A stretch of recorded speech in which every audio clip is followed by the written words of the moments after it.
सर्वधिष्ठान धात्री नमः।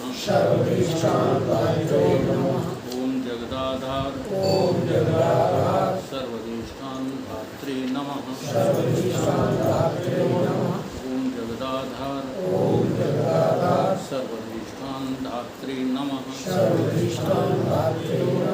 सच्चिदानंद भगवान की सत्य सनातन सतगुरुदेव भगवान की जय। ईशावास्योपनिषद आज श्लोक नंबर 11 है।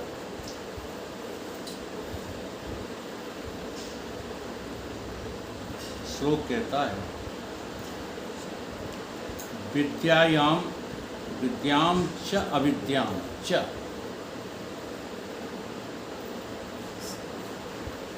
या तद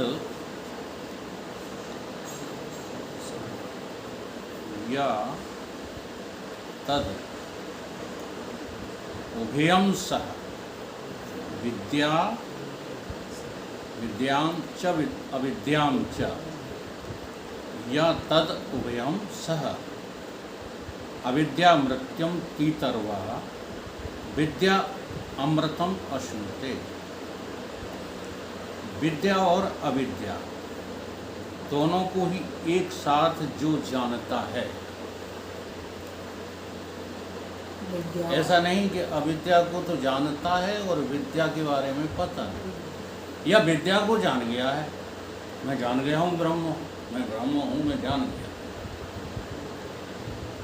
और अविद्या के बारे में कुछ पता नहीं, लगा पड़ा उसी में। तो ये श्लोक क्या कह रहा है? जो विद्या और अविद्या दोनों को एक साथ जानता है, वह अविद्या के द्वारा मृत्यु को पार करता है। बड़ी विचित्र जो है ये श्लोक की बात है। मृत्यु के पार तो हो जाता है जिसको बोध हो जाता है, लेकिन यहाँ पर कहा जा रहा है जो अविद्या के द्वारा मृत्यु को पार करता है और विद्या के द्वारा अमृत को प्राप्त करता है। इसलिए दोनों का साथ है, विद्या को जानना, अविद्या को जानना। जो अविद्या को जान जाता है ना, वो मृत्यु के पार हो जाता है, ये कहा जा रहा है। ये दोनों जो है बड़े ही दुर्गम हैं, बड़े ही दुष्कर हैं। गीता अध्याय 4 में इसी बात को भगवान ने कहा।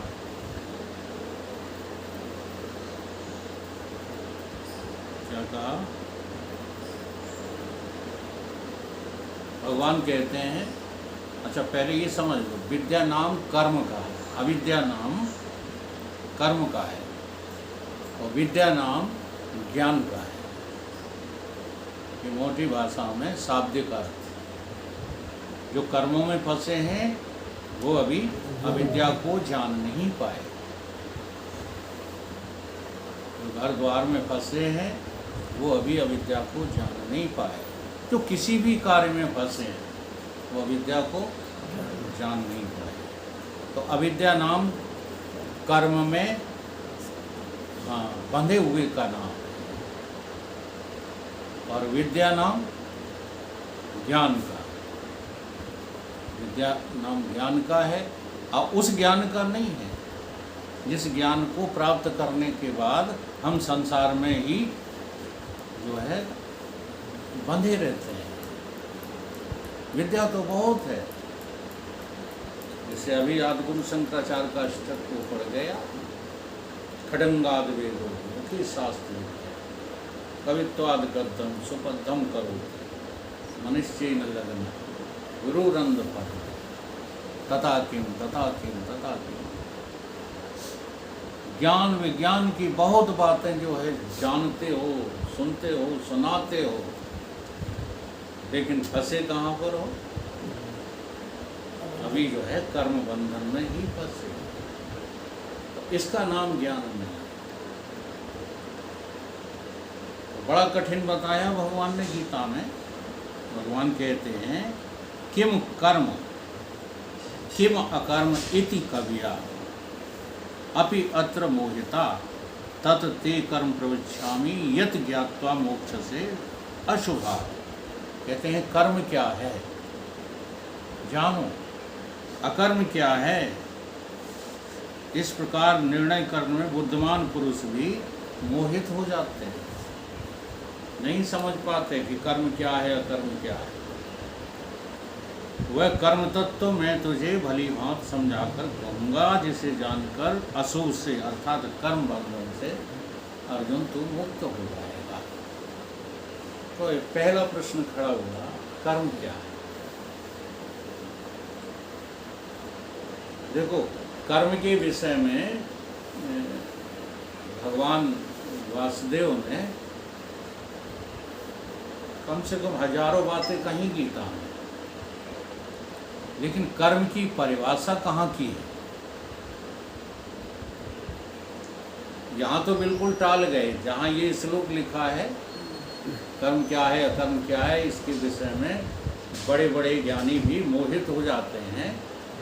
तो मैं इसके विषय में भली भांति समझाऊंगा, तो वो समझाया नहीं बल्कि आगे ये कहने लगे हाँ कि कर्म को अकर्म में, अकर्म में कर्म को देखने वाले, ये कहने लगे।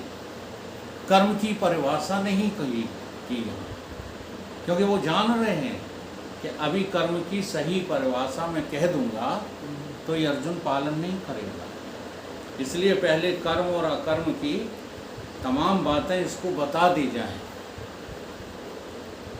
फिर कहाँ पर बताओ, गीता अध्ययन करते हैं आप लोगों में कोई?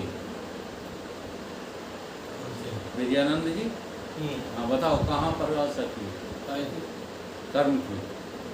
8वें अध्याय में हाँ 30वें श्लोक में 8वें अध्याय। क्या कहा उन्होंने?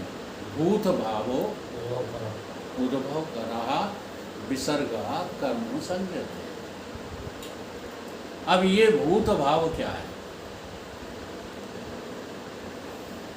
तुम्हारी बुद्धि में या तो ब्रह्म का भाव रहता है या भूत का भाव रहता है। इसको भी स्पष्ट गीता में कर दिया भगवान।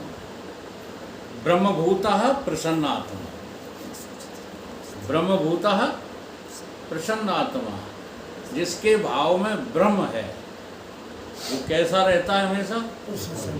क्योंकि आत्मा में जो है दुख नाम की चीज है ही नहीं। प्रसन्नात्मा ब्रह्मभूता, ठीक है। ब्रह्म का भाव है जिसमें, ब्रह्मभूता का तात्पर्य यही है। और जिसके अंदर भूत भाव, ब्रह्मभूता नहीं। हाँ भूतन की पूजा कौन कर रहा है?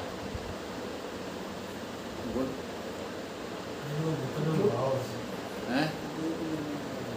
तुम नहीं कर रहे? जो भूतन ते कर रहा है। तुम नहीं कर रहे? बताओ सुनीता जी, किसकी पूजा करते हो?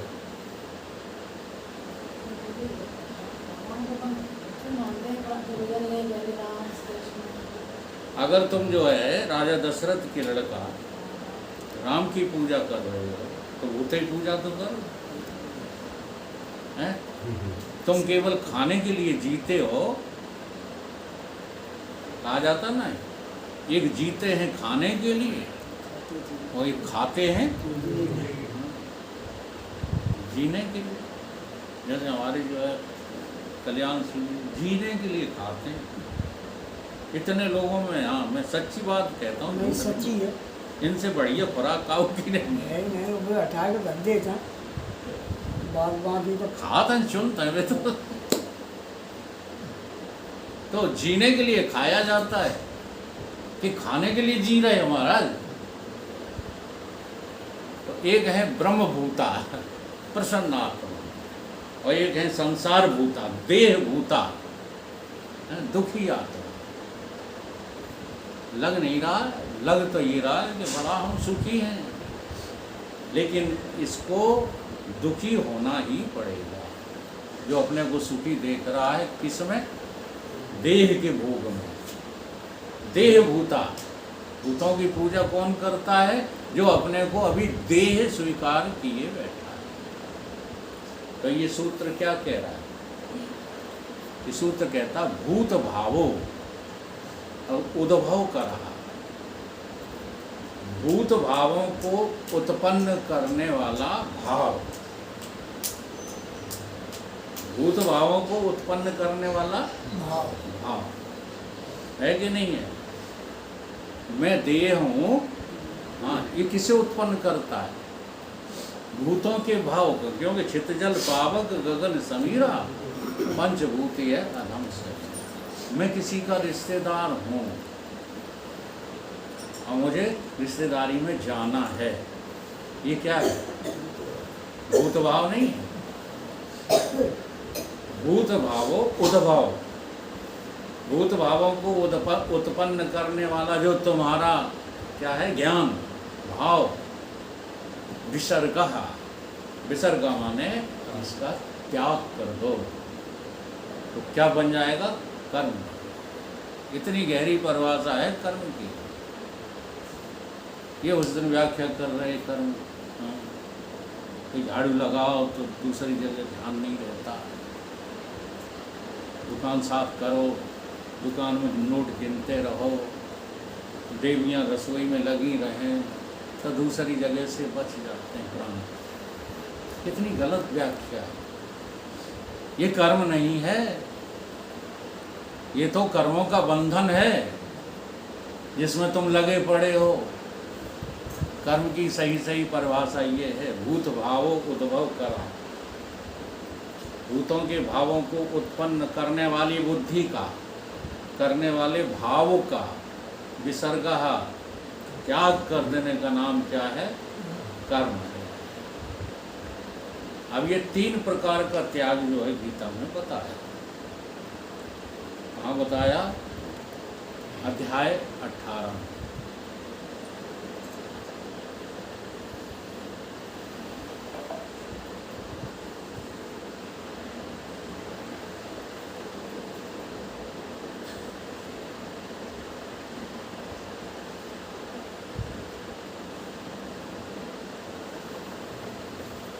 तो सबसे पहले जो है तामस त्याग किसको कहते हैं? 3 तरह के त्याग होते हैं भूत भावों के, एक तामस, एक राजस और एक सात्विक। अब जरा हमको देखना है कि हम कहाँ पर जी रहे हैं। नित्यस्य तु संन्यासः कर्मणा न उपद्यते मोहात तस्य परत्याग तामसः परिकीर्तितः। निषिद्ध और काम्य कर्मों, नियत कर्म का स्वरूप से त्याग करना उचित नहीं है। अब नियत कर्म क्या है? नियत कर्मों को प्राकृतिक कर्म कहते हैं, नियत कर्मों को शास्त्र सम्मत कर्म कहते हैं, नियत कर्मों को सहज कर्म कहते हैं, जिसे तुम त्याग ही नहीं सकते चाहे कितना जोर लगा लें, और उसे त्यागते हो तो तामस त्याग। वो कौन सा त्याग है? तामस त्याग है। तो जा करके जो है बैठ गए धोनी रमा, न खा रहे हैं, न पी रहे हैं, न कुछ कर रहे हैं, न सोच जा रहे हैं, न लोग शंका जा रहे हैं, बस दूसरों को दिखाने के लिए त्यागी बने हुए। ये कैसा त्याग है? तामस त्याग। ये त्याग गीता में और उपनिषदों में निषेध बताया है। ऐसा त्याग मत करो। सहज कर्म, नियत कर्म तो शरीर जब तक है तब तक होते ही रहते हैं। जैसे सोना जगना है, खाना पीना है, चलना फिरना है, इसे कोई त्याग सकता? और अगर जो है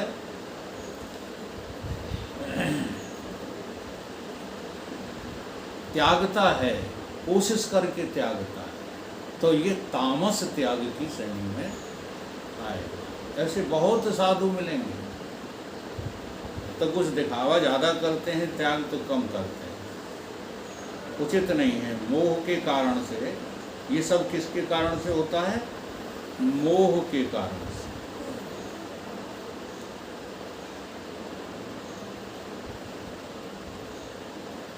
पर त्याग कर देना, किसी बात का मोह लगा हुआ है, इसलिए तुम शारीरिक क्रियाओं का त्याग कर रहे हो। या तो आपको जो है अपने नई किसी चीज की स्थापना करना है, तो उसका मोह आ गया। जैसे महावीर स्वामी ने ये सब त्याग किया नहीं था, ये तो हो गया था। आज महावीर स्वामी की नकल करके ये लोग देह संबंधी त्याग में लगे पड़े हैं। हाँ जी, जितना तामसी त्याग आपको जैन धर्म में मिलेगा, उतना कहीं नहीं मिलेगा। हमारे जो है मधुसूदन भगवान इसको क्या कह रहे हैं? पाप कह रहे हैं। ये पाप कर रहे हैं सब लोग, ये तामसी तप है।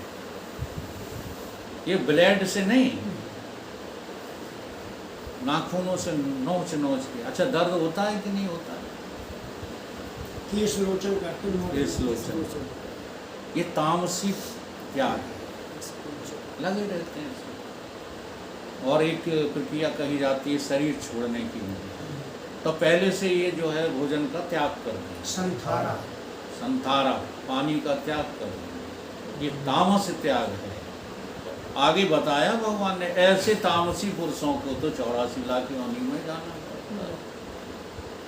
हो गई जो मेहनत बेकार। इसलिए तामस त्याग का उद्भव करा विसर्गा। ये कर्म नहीं कर रहे, ये है गहरी परिभाषा कर्म की। ऐसे तामस त्याग का भी क्या कर दो? त्याग कर दो। हम नहीं ऐसा कर्म त्याग। दूसरा त्याग है राजस त्याग। राजस त्याग के लक्षण देखो क्या है। दुखम इति एव एत कर्म काय क्लेश भयात त्यजेत सकृत्वा राजसम त्यागम न एव त्याग फलम लभेत। और यदि कोई मनुष्य जो कोई कर्म है वह सब दुख रूप ही हैं, ऐसा समझकर शारीरिक क्लेश के भय से त्याग कर देता है, वह ऐसा राजस त्याग करके त्याग के फल को किसी प्रकार भी प्राप्त नहीं कर सकता। आई कुछ बात समझ में? ये जो रजोगुण की प्रधानता के कारण से हमारे भीतर बाहर जो उत्पन्न हो जाता है, और उसको हम जानबूझकर हठपूर्वक त्याग देते हैं। ठीक है, प्रयोजन तो रखा नहीं, ब्रह्म भी पाया नहीं, और कर्म दिए छिटका है। अब उस कर्म की बात नहीं कर रहे हैं जो जगदीश ने व्याख्या की, हम इस कर्म की बात कर रहे हैं। भूत भावो उद्भव करा विसर्गा, इस कर्म की बात कर रहे हैं। तो ऐसे ही शरीर के तमाम जो है क्रियाकलापों को, जो तुम्हें भगवत पथ पर प्रशस्त होने के लिए सहयोगी हो सकते हैं, त्याग करके बैठे। हम तो बाबा हैं, अब फर्श हम थोड़ी उठाएंगे, हम बाबा हैं। ये जो पूर्ण संन्यास होता है, ये सबसे बाद में होता है। कब होता है? जब सहज कर्म कौनते हैं, जब वो सहज हो जाता है। मैंने अपने सदगुरु को देखा है, मैंने युग पुरुष जी को देखा है, ये छोटे से छोटे काम करने। एक बार बहुत बड़े बड़े पत्रकार आए हुए थे, औरैया की बात थी, उरई की। हाँ, बड़े बड़े साधु ज्ञानी महात्मा इकट्ठे थे। और महाराज जी ने एक वृद्ध आदमी था, तो वो बेचारा जो है ऊपर चढ़ नहीं पा रहा था। महाराज जी भाग के गए और उसका हाथ पकड़ के वहीं बैठे गए जमीन पर और उससे बातचीत करने लगे। वो सब दौड़ पड़े आसन भाषण लेकर के। उन्होंने कहा आसन भाषण हटा, जरूरत नहीं है, 5 मिनट बैठने दो। ये होती है सहजता, ठीक है।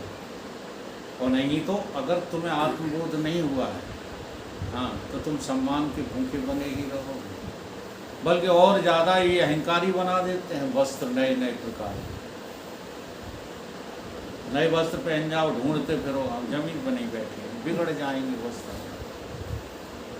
तो कहते हैं राजस त्याग, हठ पूर्वक जो है नहीं त्याग करो। जो सहज में काम होना है सो होना है, सहज में उसका जो है त्याग नहीं, अगर करते हो तो वो राजस त्याग।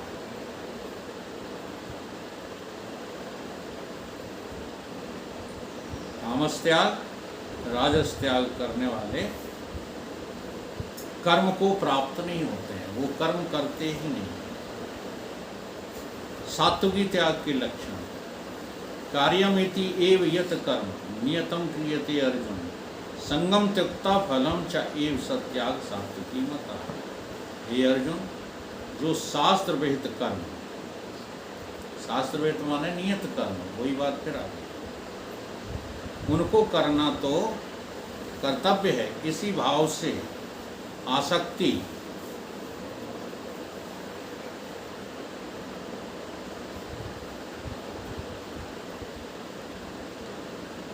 आसक्ति और फल का त्याग करके जो किया जाता है वो सात्विकी त्याग माना गया है। ये त्याग दोनों त्यागों से श्रेष्ठ है। सात्विकी त्याग क्या होता है? कर्म के फल की इच्छा। जो भी मेरे से कर्म हो रहा है, पहले तो कर्म हो ही नहीं पाता, अगर कर्म हो रहा है, भूत भाव उद्भव करा विसर्गा हो रहा है, तो उस कर्म को करते हुए हमें किसी चीज़ की ज़रूरत नहीं। जैसे हम आप लोगों को प्रवचन सुनाते हैं और आपसे कुछ चाहते हैं, तो ये सात्विकी त्याग नहीं। क्या नहीं हुआ? सात्विकी त्याग नहीं हुआ। कुछ भी नहीं चाहना, एक रत्ती भर भी, यानी आपकी इच्छा के बिना, हाँ, आपके द्वारा सेवा भी मुझे पसंद नहीं है। देख लो ना संतों को, बिना इच्छा के तुम जो है वो हाल समझ जाते हैं तुम्हारे अंदर की बात, तुम पैर दबाने लगो। लेकिन ब्रह्मज्ञानी संतों की बात कर रहा हूँ, और भीतर से तुम्हारी इच्छा ना हो तो चुपचाप खींच लेंगे, वो दब पाएंगे, आपसे दब पाएंगे नहीं। और कहीं सात्विकी त्याग वाला व्यक्ति मिल जाए ना, तो पसार और देते हैं, ले जितनी देर दाबना था। हमारे गुरुदेव भगवान ऐसे ही थे, कोई माई का लाल उनकी लंगोटी नहीं धो पाता था, अपने अंगूठे से ऐसे दबा लेते थे लंगोटी को, कोई खींचे ही नहीं पाए। जबरदस्ती वो किसी, तुम आज ही जुड़े हो हमसे, हाँ, हमारा जो है शरीर वरीर देख के प्रवचन सुन के, और तुम हमारे ऊपर हो गए फिदा, और तुम आज ही हमारे कपड़ा धोने लगे, ये उनको पसंद नहीं। अरे पहले हमारी संगत करो, हम हैं किस योग्य नहीं है। तो इसको कहते हैं सात्विकी त्याग। ये भी ब्रह्मबोध में बाधक है। सात्विकी त्याग भी, अगर कहीं भी थोड़ा तुमको लग रहा है कि हम त्याग कर रहे हैं, तो ये ब्रह्मबोध में क्या है? बाधक है, और इसी का नाम अविद्या है।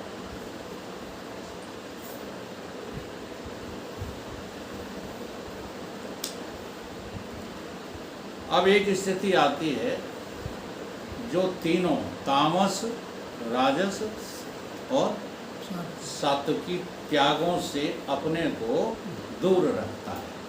वो कैसा होता है? शुद्ध सत्व समता विज्ञान। वो शुद्ध आत्म तत्व, सत्य तत्व में स्थित हो जाता है। उसकी क्या स्थिति होती है? न द्वेष्ट अकुशलम कर्म कुशले न अनुसज्जते। त्यागी सत्तु समाविष्टा मेधावी छिन्न संशया। अकुशल कर्म से तो दोष नहीं करता। अब ये अकुशल कर्म कौन से हैं?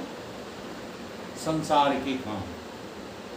संसार के काम कैसे? अकुशलता देने वाले हैं, इनसे कुशल क्षेम होने वाली नहीं, लेकिन उनसे भी वो द्वेष नहीं करते। कौन? संत जन, ब्रह्मज्ञानी जन, शुद्ध सत्व में रहने वाले, कुशल कर्म में आसक्त नहीं होते।